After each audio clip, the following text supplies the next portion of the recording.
రాజమండ్రి నియోజకవర్గం తెలుగు భాషాభివృద్ధికి, తెలుగు సంస్కృతి సంప్రదాయాలకు నెలవు. గోదారమ్మ పరవళ్ళు, పాపికొండల అందాలకు కేర్ ఆఫ్ రాజమండ్రి. ఏపీ సాంస్కృతిక రాజధానిగా పేరు సాధించిన ఈ ప్రాంతంలో రాజకీయ చైతన్యము ఎక్కువే. ఓటర్ తీర్పు ఎప్పుడు కాస్త డిఫరెంట్గానే ఉంటుంది. గత ఎన్నికల్లో బంపర్ మెజారిటీ విజయం సాధించిన ఆదిరెడ్డి భవానీ వచ్చే ఎన్నికల్లోనూ తెలుగుదేశం పార్టీ నుంచి మళ్ళీ బరిలోకి దిగే అవకాశాలు కనిపిస్తున్నాయి. దీనికి తోడు జనసేనతో పొత్తు కుదరడం, రెండు పార్టీలు కలిసి పోటీ చేయడంతో ఆ పార్టీల కేడర్ జోష్లా కనిపిస్తున్నాయి. రాజమహేంద్రవరం సిటీలో టీడీపీకి బలమైన ఓటు బ్యాంక్ ఉంది. అయితే గత ఎన్నికల్లో రాజమండ్రి ఎంపీగా గెలిచిన మార్గాని భరత్ ఈసారి ఈ నియోజకవర్గం నుంచి వైసీపీ తరపున ఎమ్మెల్యేగా బరిలోకి దిగుతున్నారు. అయితే వీరిలో ఎవరికి గెలుపు అవకాశాలు ఉన్నాయి అనే దానిపై బిగ్ టీవీ ఎక్స్క్లూజివ్ సర్వే నిర్వహించింది. ఆ విషయాలు తెలుసుకునే ముందు 2019 ఎన్నికల ఫలితాలను ఓసారి పరిశీలిద్దాం. 2019లో ఎన్నికల్లో ఇక్కడ టీడీపీ వార్ వన్ సైడే అన్నట్టుగా సాగింది. టీడీపీ అభ్యర్థి ఆదిరెడ్డి భవానీకి దాదాపుగా 50% ఓట్లు పోలయ్యాయి. తొలిసారి ఎన్నికల్లో పోటీ చేసి విజయాన్ని సాధించారు ఆమె. అప్పటికే 2 సార్లు ఎమ్మెల్యేగా పనిచేసిన రౌతు సూర్యప్రకాష్ను మట్టి కరిపించారు ఆమె. ఆయనకు కేవలం 32% మాత్రమే ఓట్లు పోలయ్యాయి. ఆదిరెడ్డి భవానీకి రాజకీయ కుటుంబ నేపథ్యం బాగానే కలిసి వచ్చిందని చెప్పాలి. మామూలుగానే ఈ నియోజకవర్గంలో తెలుగుదేశం పార్టీకి కేడర్ బలంగా ఉండటమే కాక ఆమె దివంగత నేత ఎర్రంనాయుడు కుమార్తె కావడం, మాజీ ఎమ్మెల్సీ ఆదిరెడ్డి అప్పారావు కోడలు కావడం కలిసి వచ్చింది. ఇక జనసేన నుంచి పోటీ చేసిన సత్యనారాయణకు కూడా గత ఎన్నికల్లో 14% ఓట్లు వచ్చాయి. అయితే ఈసారి టీడీపీ జనసేన కలిసి పోటీ చేయడంతో టీడీపీకి గెలుపు అవకాశాలు మరింత పెరిగాయి అని చెప్పాలి. అయితే వైసీపీ వ్యూహం మార్చి మార్గాని భరత్ను బరిలోకి దింపుతోంది. మరి ఈ మార్పు ఎంతవరకు ప్రభావం చూపుతుంది, రాజమండ్రిలో గెలుపు అవకాశాలు ఎవరికి ఉన్నాయి అనే అంశంపై బిగ్ టీవీ చేసిన సర్వే వివరాలను ఇప్పుడు పరిశీలిద్దాం.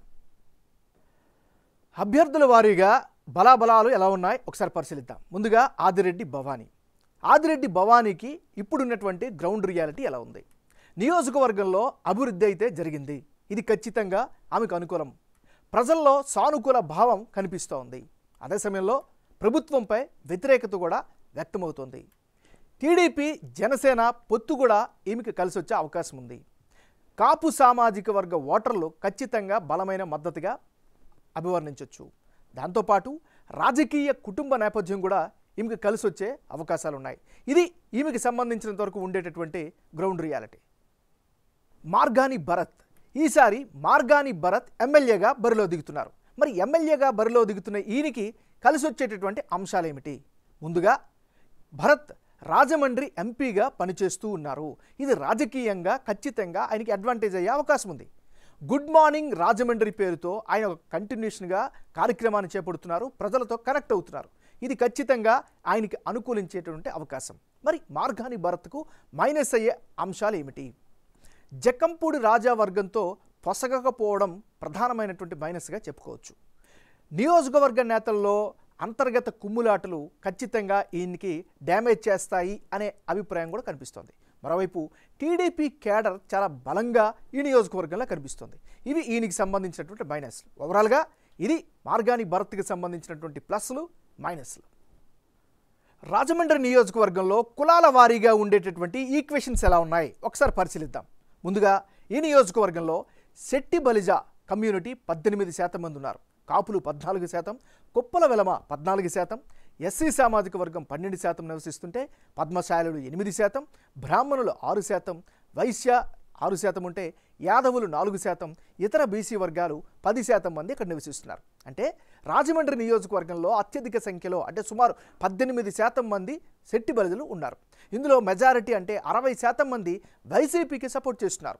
ప్రస్తుత ఇన్ఛార్జ్ అయిన మార్గాని భరత్ కూడా ఇదే సామాజిక వర్గానికి చెందిన నేత కావడం ఆ పార్టీకి మరింత కలిసి వచ్చే అంశం. అయితే టీడీపీకి కూడా 40% మంది మద్దతు పలుకుతున్నారు. టీడీపీ ఈ సామాజిక వర్గంలో సంప్రదాయ ఓటర్లు ఉన్నారు. కోనసీమ అల్లర్ల సమయంలో తమ సామాజిక వర్గానికి చెందిన వారిపై ప్రభుత్వం కేసులు నమోదు చేయడం వారికి కాస్త కోపాన్ని తెప్పించినట్లు బిగ్ టీవీ సర్వేలో తేలింది. ఇక 14% మంది ఉన్న కాపు సామాజిక వర్గ ఓటర్లలో 55% మంది టీడీపీ కూటమికే మద్దతు పలుకుతున్నారు. ముఖ్యంగా జనసేన టీడీపీతో పొత్తు పెట్టుకోవడంతో ఈ సామాజిక వర్గ ఓటర్లు గంపగత్తుగా టీడీపీకే జై కొట్టే అవకాశాలు కనిపిస్తున్నాయి. ఇక వైసీపీకి కూడా 35% మద్దతు పలికే అవకాశం ఉంది. 14% ఉన్న కొప్పుల వెలమ ఓటర్లలో 70% మంది వైసీపీకి, టీడీపీ కూటమికి 30% మద్దతు పలుకుతున్నారు. 12% ఉన్న ఎస్సీల్లో కూడా 60% వైసీపీకి, టీడీపీ కూటమికి 35%, ఇతరులకు 5% మద్దతు పలుకుతున్నారు. ఈ జిల్లాలో జక్కంపూడి ఫ్యామిలీకి ఈ సామాజిక వర్గంలో గట్టి పట్టుంది. జక్కంపూడి రామ్మోహన్ రావుకు ఎస్సీలలో మంచి సత్సంబంధాలు ఉండేవి. అయితే మార్గాని భరత్ వర్గంలో జక్కంపూడి వర్గానికి పొసగకపోవడం ఇప్పుడు టీడీపీ కూటమికి కలిసి వచ్చే అంశంగా మారింది అని చెప్పాలి. ఇక 8% ఉన్న పద్మశాలీల్లో వైసీపీకి 45%, టీడీపీ కూటమికి 50%, ఇతరులకు 5% మద్దతు పలికారు. 6% ఉన్న బ్రాహ్మణ సామాజిక వర్గంలో వైసీపీకి 45%, టీడీపీ కూటమికి 50%, ఇతరులకు 5% మద్దతు పలుకుతున్నట్లు బిగ్ టీవీ సర్వేలో తేలింది. రానున్న ఎన్నికల్లో రాజమండ్రి నియోజకవర్గంలో ఎవరెవరు పోటీలో ఉంటే ఫలితాలు ఏ విధంగా వచ్చే అవకాశం ఉందో ఇప్పుడు పరిశీలిద్దాం. ముందుగా మార్గాని భరత్ వర్సెస్ ఆదిరెడ్డి భవానీ, వీళ్ళిద్దరే బరిలోకి నిల్చుంటే అప్పుడు వైసీపీకి 41%, టీడీపీకి 49%, ఇతరులకు 10% ఓట్లు దక్కే ఛాన్సెస్ ఉన్నట్లుగా సర్వేల ద్వారా తెలుస్తోంది. అంటే ఇప్పటికిప్పుడు రాజమండ్రి నియోజకవర్గంలో ఎన్నికలు జరిగితే 49% ఓట్లతో టీడీపీ అభ్యర్థి ఆదిరెడ్డి భవానీ గెలిచే అవకాశం ఉందని బిగ్ టీవీ సర్వేలో తేలింది. ఎంపీ అభ్యర్థిత్వాన్ని వదులుకొని ఎమ్మెల్యేగా పోటీ చేసే మార్గాని భరత్కు 41% ఓట్లు పడే అవకాశాలు ఉన్నాయి. ఇక ఇతరులకు 10% ఓట్లు పడే ఛాన్సెస్ కనిపిస్తున్నాయి. ప్రస్తుత పరిస్థితులు చూస్తే వైసీపీ అధిష్టానం నిర్వహించిన ఇన్ఛార్జి మార్పు ఓటు షేర్ను పెంచుతుంది, కానీ గెలిచే అవకాశాలు లేవని తెలుతోంది. ఈ నియోజకవర్గంలో టీడీపీకి ఉన్న బలమైన ఓటు బ్యాంకు, కింజరాపు ఆదిరెడ్డి ఫ్యామిలీల రాజకీయ నేపథ్యంతో పాటు జనసేన బలమైన మద్దతుతో టీడీపీ గెలిచే అవకాశాలున్నట్లు బిగ్ టీవీ సర్వేలో తేలింది.